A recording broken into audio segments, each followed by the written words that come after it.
سلمہ آج ایک فرشتہ ملنے آ رہا ہے، بہت خاص، کسی کو دروازے، کسی کو اندر نہیں آنے دینا۔ سلمہ پیرے پہ کھڑی ہو گئی۔ تھوڑی دیر میں حسین آ گیا، چھوٹے بچے معصوم ابھی اندر جانے لگے، انہوں نے روک دیا، وہ رونے لگے، وہ روئے تو انہوں نے چھوڑ دیا۔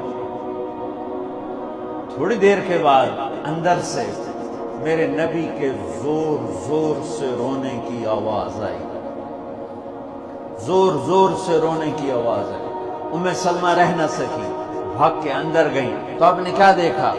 آپ نے حسین کو یوں سینے سے چمٹایا ہوا اور ایسے ہل ہل کے رو رہے تھے، ایسے بلک بلک سسک سسک کے رو رہے تھے، اور آپ کے آنسو آپ کے رخسار اور داڑھی پر اتر کر رہے تھے، اور آپ نے یوں کھینچا ہوا، ایسے دبایا ہوا تھا۔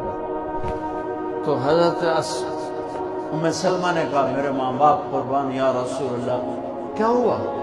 آپ ایسے تڑپ کے کیوں رو رہے ہیں؟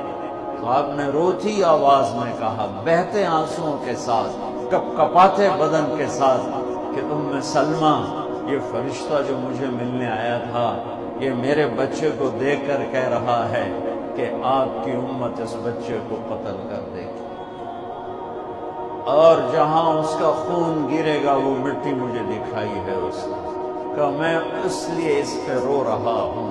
ابھی تو وہ شہید نہیں ہوئے اور رویا جا رہا ہے، تو ہم تو ان کی شہادت پہ روتے ہیں۔